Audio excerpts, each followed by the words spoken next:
जय जय जय जय शाश्वतम् आदिनाद ब्रह्म ओंकार शाश्वतम्। आत्मीय बंधुओं, इसके पहले हमने इस महामारी की चर्चा की थी। उसके बचने के उपाय के रूप में गायत्री मंत्र आत्मबल बढ़ाता है, ऐसा संकेत किया था। आज आध्यात्मिक रूप से अथर्ववेद के उस मंत्र के आखिरी चरण की चर्चा हम करेंगे। ओम स्तुता मया वरदा वेद माता प्रचोदयन्तम पावमानी द्विजानाम आयु प्राणम प्रजाम पशुम कीर्तिम द्रविणम ब्रह्मवर्चसम मह्यम दत्त्वा व्रजत ब्रह्मलोकम। तो ब्रह्मवर्चस तक की चर्चा की गई थी इसके पहले के वीडियो में। आज हम चर्चा करेंगे ब्रह्मलोकम। सभी जानते हैं मानसिक रूप से, बौद्धिक रूप से कि यह संसार नश्वर है। आए हैं सो जाएंगे, राजा रंक फकीर, एक सिंहासन चल चढ़े और एक बंधे जंजीर। ये सभी चर्चा करते हैं। जब लोग मरते हैं तो उनकी मृतक को देखकर तत्कालीन शमशान वैराग्य होता है। लगता है संसार में कुछ नहीं है, एक दिन हमें भी जाना है। परंतु जाना कहाँ है? धर्म और अध्यात्म की व्याख्याएं बड़ी बड़ी की जाती हैं, अलग अलग परिभाषाएं निकाली जाती हैं, लेकिन हमारे समझ में अभी तक जो आया कि आए कहां से और जाना हमें कहां, मन में यही विचार लो, बस हो गया भजन। हम कहां से आए हैं?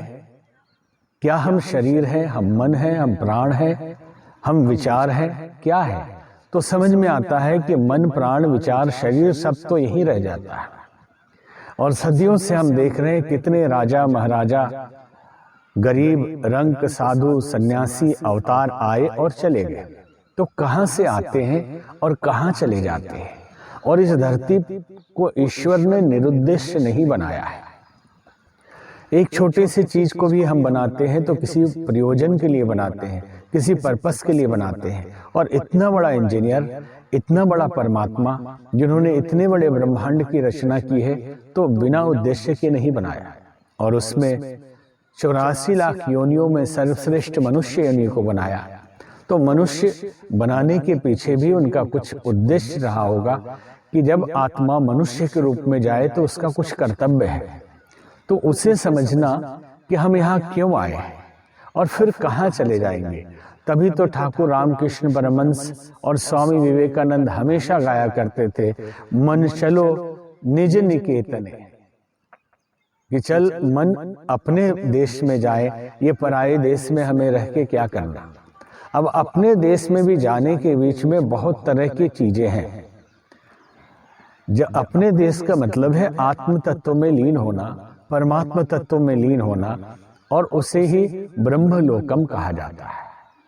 स्वर्ग एक ऐसी स्थिति है, एक ऐसा स्थान है जिसके लिए भारतीय संस्कृति ये मानती है कि तप करने के पश्चात पुण्यात्मा स्वर्ग जाते हैं और पुण्य की समाप्ति के पश्चात पुनः उन्हें धरती पे आना पड़ता है।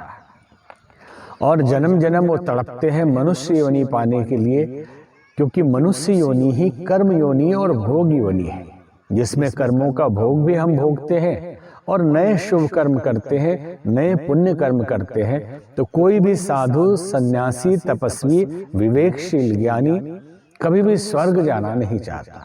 कई संस्थाएं क्रिश्चियनिटी जैसी या अन्य संस्थाएं हिंदू धर्म के नाम पे भी उन्हीं विचारों को लेके चल रही हैं, जिनकी मान्यता है कि उनकी संस्था से आप जुड़ जाएं तो स्वर्ग पहुंच जाएंगे, और अधिक सेवा करें तो स्वर्ग में ऊंचा पद मिलेगा, और अगर कम सेवा करें तो छोटा पद मिलेगा।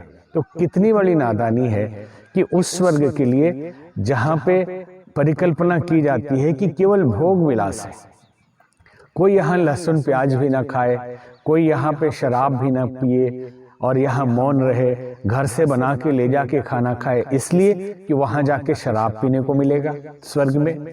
और यहाँ ब्रह्मचर्य का पालन करे, पत्नी को भी बहन कहे, ऐसी मान्यताएं हमने देखी जो हमारी संस्कृति के अनुकूल नहीं है। पत्नी पत्नी है और बहन बहन है, सिर्फ इसलिए कि स्वर्ग में उर्वशी, रंभा और मेनका मिलेगी।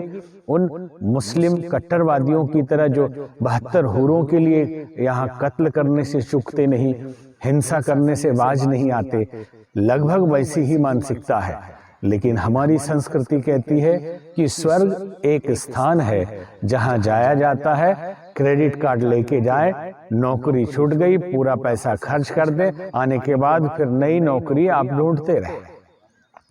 परंतु हमारी संस्कृति कहती है, हमारा वेद कहता है, अथर्ववेद, कि व्रजत ब्रह्मलोकम, आपको गायत्री महामंत्र के जप करने से ब्रह्मलोक की प्राप्ति होती है। यूं समझ लें कि आत्म तत्व का ज्ञान होता है, आत्म तत्व से मिलन होता है या परमात्म तत्व से मिलन होता, हम अपने मूल स्वरूप में पहुंच जाते हैं।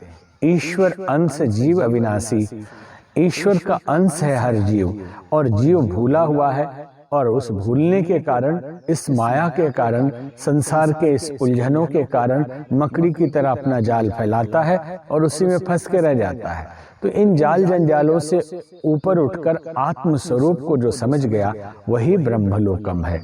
आज के लिए इतना ही।